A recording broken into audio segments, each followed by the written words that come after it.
자, 국민의당 상황 좀 알아볼까요? 국민의당 이상돈 의원 전화 연결합니다. 이 의원님 안녕하십니까? 네, 안녕하십니까? 예. 네. 이 의원님도 이번 예산안 통과 과정에서 국민의당의 존재감이 빛났다. A+ 받았다. 이렇게 생각하십니까? 뭐 밖에서 뭐 그렇게 보는 사람도 있는 모양인데요. 네, 여하튼 우리 당이 원내대표단이 저는 뭐 최대한 역할을 했다고 봅니다. 그 무엇보다도 예산안에 동의했다 그래서 예산안에 대해서 전체가 다 잘됐다 이렇게 보는 건 아니지 않습니까요? 네. 네, 그 부분에 이제 몇 가지 예산은 그 집권 여당에서 추구하는 것이 좀 옳지 않다고 생각하지만은 뭐 전반적으로 볼 때 뭐 동의할 수 있다 이런 거죠. 우리 당의 분위기가 다 그랬습니다. 네. 근데 제가 좀 궁금한 게 하나 있더라고요. 네. 지금 국민의당이 이제 지지율을 더 끌어올려야 되는 상황 아니겠습니까? 근데 네. 그 지지율이 중도층에서 나와야 된다고 생각하십니까? 아니면 더불어민주당을 지지하는 지지층 중에서 일부가 좀 더 국민의당을 지지한다고 생각하십니까? 우리 이 당이 작년 총선 때 예. 지지도가 제일 높았다고 뭐 이렇게 생각을 하면요. 예. 그 당시 보면은 아무래도 그 호남 유권자들의 지지를 받았고 또 거대 양당에 실망을 한 그런 유권자들이 우리를 지지했습니다. 그래서 우리 이 지지 기반은 그 말하자면 두 부분이 제일 크다고 생각합니다. 근데 이제 그간에 우리가 양쪽에서 다 좀 지지도를 상실을 했죠. 그러니까 우리는 지지도를 높이려고 그러면 원래 그 두 그룹의 지지를 갖다가 다시 획득하도록 해야 되겠죠. 그럼 이번 예산안 통과가 국민의당 지지율을 올리는 데 좀 도움이 될 거라고 보십니까? 네, 저는 호남 유권자들한테서는 상당히 좋은 반응을 얻었다고 생각합니다. 그리고 좀 우리가 좀 상실했던 이른바 그 중도 보수 유권자들의 표심 이런 것을 앞으로 좀 노력을 해서 더 이상 회복할 수 있다고 생각합니다. 그 예산안 처리와 관련해서 그렇다고 생각하신다고 말씀하셨는데 바른정당 유승민 대표는 예산안 처리가 역사에 남는 큰 잘못이다.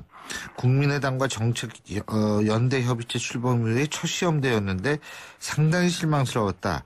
다시는 이런 일이 없었으면 좋겠다. 이런 얘기를 했거든요. 네, 유승민 대표는 예산안 대해서 반대표를 갖다가 확실히 표명을 했죠. 네, 그런데 국민의당과 정책연대협의체가 출범을 했다 그러는데 그것이 당내 많은 의원들한테 크게 공감대가 있었느냐? 저는 그게 별로 큰 공감대가 없었다고 생각합니다. 그렇게 돼 있고 또 이제 유승민 대표 입장에서 볼 때는 몇 가지 예산은 동의할 수 없고 말하자면은 좀 선을 넘었다 이런 부분이 있습니다. 뭐 최저임금 보존이랄까, 뭐 공무원 대폭 지원 뭐 이런 예산에 대해서 이제 그런 비판을 받고 있죠. 네, 그런데 예산이라는 게 뭐 그런 전체에 다 동의하고 뭐 이러지는 않지 않습니까요? 네, 그러나 여하튼간에 이번을 계기로 해서 뭐 이른바 국민의당과 바른정당과의 정책연대 협의라는 것이 과연 어느 정도 의미가 있을까 저는 뭐 그런 부분에 대해서 좀 회의적이죠. 처음부터 그것이 과연 잘 갈 수 있다고 생각하지는 않았습니다. 예. 자, 그러면 이것도 좀 여쭤보고 싶습니다. 네. 이번 예산안 처리요. 이 부분에 대해서 안철수 대표에게 어떻게 긍정적인 영향을 미쳤다고 보십니까? 아니면 안철수 대표에게 부정적인 영향을 미쳤다고 보십니까? 이번 예산에서 뭐 제가 내부적인 것은 확실히 알 수는 없지만은 대체로 생각하는 것이 안 대표가 예산 협상에서 한 역할은 뭐 거의 없었다고 생각합니다. 네, 그것은 아무래도 이제 원내대표 한계도 있고 또 무엇보다도 안철수 대표가 당내 원내 의원들과 뭐 공감하는 부분이 워낙 적기 때문에 사실상 예산 협상에서 당 대표가 뭐 큰 별다른 역할하지 못했죠. 뭐 그것은 확실한 것 같습니다. 공감하는 부분이 워낙 적다라고 말씀하셨죠. 네네. 그러니까 접촉을 많이 안 한다 이래서 공감이 적은 거예요? 그런 것도 있고 뭐 기본적으로 그 안철수 대표가 당 대표 당선 이후의 행보가 뭐 대부분 의원들하고서는 전혀 공감대가 없는 거였죠. 지금 100일 됐다고 그러더라고요. 안철수 네네. 대표가 당대표 된 지.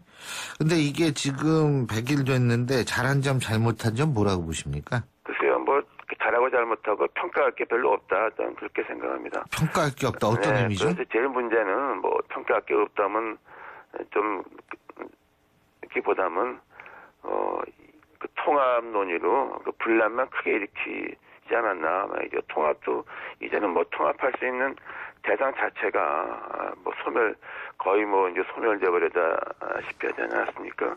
분위기가 이제는 뭐 통합이라는 얘기는 뭐 나오기 어렵게 돼버렸죠. 그 처음부터 그 불가능했던 겁니다. 그래서 쓸데없는 분란을 일으킨 거죠. 처음부터 불가능한 걸 안철수 대표가 밀어붙였다. 네, 그렇죠. 그러니까 제가 뭐 논의 처음부터 안 되는 거다 그러지 않았습니까? 그리고 뭐 그렇게 생각하는 거 보면은 정치적 판단력에 상당히 문제가 있다 말이죠. 정치적 판단력에 문제가 있다. 네, 네, 그렇죠. 네. 그러니까 정치한 지 얼마 안 돼가지고 잘 상황 파악이 안 된다 이 말씀이세요? 글쎄요, 뭐 얼마 안 되지만 대통령 선거까지 나왔는데 대통령 후보로 나왔던 정치인 당 대표가 뭐 그런 판단을 한다는 것은 좀 믿기 어려운 일이죠. 그러면은 지금 안철수 대표의 말을 따를 수 있는 사람들이 당내에 별로 없다 이렇게 생각하시는 네, 거예요? 별로 없죠. 이번에 예산안에 대해서도 뭐 이현주 의원, 김중로 의원이 반대하고 이태규 의원이 기권했을 뿐이고 그리고 대부분의 지역구 의원들은 자신들의 지역구 예산안에 대해서 대체로 큰 만족감을 가지고 있는 것으로서 제가 알고 있습니다. 이 최명길 의원이 의원직 상실했죠. 그죠? 네, 그렇습니다. 그래서 이게 이제 안철수 대표로서는 또 더 큰 타격이 올 것이다 이런 얘기를 하는데 여기 동의하십니까? 네, 그런 부분이 있죠. 최명길 의원이 그 최명길 의원, 이현주 의원, 그다음 이태규 의원 이렇게 뭐 세 의원이 그 안 대표의 그 통합 드라이브, 뭐 바른정당과의 통합 드라이브에 가장 앞장서 있었죠. 그리고 뭐 제가 누누이 말씀드린다만 이런 몇몇 의원들과 당 대표의 이 이른바 통합 드라이브가 대다수 의원들한테 이렇게 공감대를 가졌던 게 아닙니다. 지금 최명길 의원 얘기가 전 의원이죠 이제 네. 얘기가 나왔으니까 말인데 지금 송파을이죠 이분 지역구가. 네, 그렇습니다. 그러면은 여기에 뭐 안철수 대표 출마론까지 나오는 모양이에요. 어떻게 그건 보십니까? 뭐 언론에서 이렇게 쓰는 거 아니겠습니까? 이렇게 저렇게 가능하지 않다라고 보시는 거예요? 네, 저는 뭐 가능하지 않다고 봅니다. 뭐 왜요? 지난번에 예. 지역구 의원 사퇴했는데 또 다시 좀 재보궐선거에 나간다는 명분도 부족하고 그리고 과연 당선 가능성이 있겠느냐는 것도 그것 또 다른 문제라고 봅니다. 그러니까 결국은 나가지 않을 것이다. 그러니까 지금까지 얘기를 우리가 중간에 종합을 해보면 안철수 대표가 당에서 뭐 이 왕따라고 지금 생각하십니까? 뭐 왕따라는 표현이 뭐 적절한지 어떤지 모르겠습니다만 저간에 대다수 의원들하고서는 따로 논다. 뭐 논다 그러나요? 뭐 따로 가고 있다. 뭐 이렇게 돼 있고 별로 대표가 이제 무슨 어떤 얘기 하는 거에 대해서 뭐 크게 거기에 대해서 신경들 안 쓴다. 신경을 안 쓰는 뭐 그런 상황까지 온 것 같습니다. 그래서 제가 그 리더십이 사실상 와야 된 게 아니냐 뭐 이런 말을 할 리더십이 것이고 또 와야 이것은 됐다. 처음부터 예. 예상이 됐던 겁니다.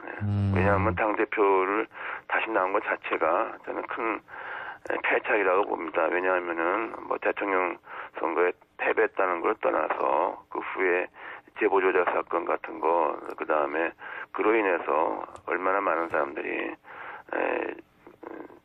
그 큰 상실감, 그 또 몇몇 사람들은 법정에 서기도 했고, 또한 그 박지원 의원께서 대표가 대선 패배에 책임을 지고서 그만두는데 뭐 후보가 또 당대표가 되겠다고 나왔던 것 자체가 저는 잘못됐다고 처음부터 생각했습니다. 그렇다면 이제 앞으로 중도 통합 드라이브라는 거는 굉장히 추동력이 떨어질 것이다 이렇게 보시겠네요. 그죠? 그 중도 통합이라는 게 처음부터 그런 식으로 될 수가 없죠. 될 수가 잘 없다. 아시겠지만은 네. 영국의 그 토니 블레어 전 총리가 네. 그게 성공했던 것은 노동당의 기반을 다 가지고 그 다음에 기존 그 보수당 정책에 식상했던 중도 보수층을 흡수했던 것이지 자기 기반도 없이 뭐 중간층 뭐 탈탈 털어서 뭐 집권을 하겠다 또는 뭐 그런 거 뭐 정치학 공부하시니까 잘 아시지 않습니까? 뭐 그렇게 될 수가 있습니까? 네. 아니 그 지방선거는 어떻게 예상하세요? 지방선거는 현재 그 현 정권의 높은 지지도를 볼 때 뭐 수도권과 에서는 민주당이 뭐 우세하다고 봐야죠. 보고 그러나 이제 우리 당 입장에서는 다른 거는 떠나서 특히 이제 우리 지역 의원들이 많이 계시는 호남도 위태한 거 아니냐 뭐 이런 우려가 있었는데 이제는 그 우려는 이제 좀 점차 불식되고 있다고 생각합니다. 그렇군요. 자, 지금 다당제는 유지돼야 된다고 보십니까? 아니요, 다당제 유지되고 뭐고는 예. 다당제는 그 자체가 예. 목적이 아니지 않습니까요? 네, 이런 과정을 통해서 결과적으로 이제 다당제 정당 구조가 이제 만들어진 거죠. 네.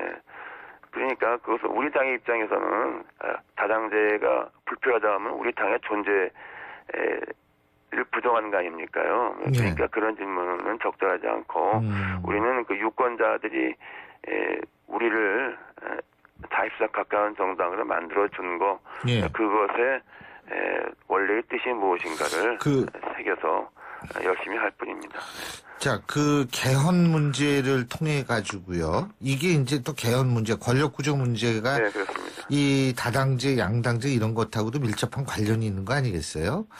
그런데 권력 구조 문제에 있어서 더불어민주당하고 더 가깝습니까? 아니면 바른정당이나 딴 쪽하고 더 가깝다고 보십니까? 네, 현재요. 예. 자유한국당은 그 개헌에 대해서 당의 공식적인 입장이 뭐 대충이라도 나온 게 없습니다. 그런데 대통령 직선제, 연임제 이것은 아니라고 생각이 되고요. 우리는 당론으로서 그간에 이제 여러 차례 개헌자문위원회 등등 학자 그룹에서 만들어낸 의원내각제 기초한 분권형 정부가 적절하다. 우리는 뭐 그런 입장입니다. 아, 당론으로서? 네, 그런 입장인데 민주당은 좀 다르죠. 네. 바른정당하고는 어떠세요? 네, 바른정당도 정확한 입장이 아직 개헌 나오지 않았고 유승민 대표는 과거부터 미국식의 권력 분립에 기초한 대통령 중임제가 적절하다는 것이 소신이었죠. 자, 마지막으로 한 가지만 더 여쭙겠습니다. 문무일 검찰총장이 그 사회 전체가 한 가지 이슈에 너무 매달려 있었는데 이런 일들이 오래 지속되는 게 사회 발전에 크게 도움이 되지 않는다. 그러면서 되도록 올해 안에 주요 적폐 사건을 마무리하겠다. 이런 얘기를 했는데 어떻게 보십니까? 저는 그 발언은 검찰총장으로서 적절치 않다고 봅니다. 검찰총장은 범법 사건, 비리, 불법이 있으면은 그 나오는 대로 수단하는 것이지. 검찰총장이 올해 하는 것이 이제 한 달밖에 안 남았는데 모든 걸 한 달 내에 다 끝내겠다. 저는 검찰총장이 그런 말을 하는 건 아니라고 봅니다. 그건 월권이고 그 검찰총장의 본연의 자세에서 한창 먼 발언이라고 생각합니다. 알겠습니다.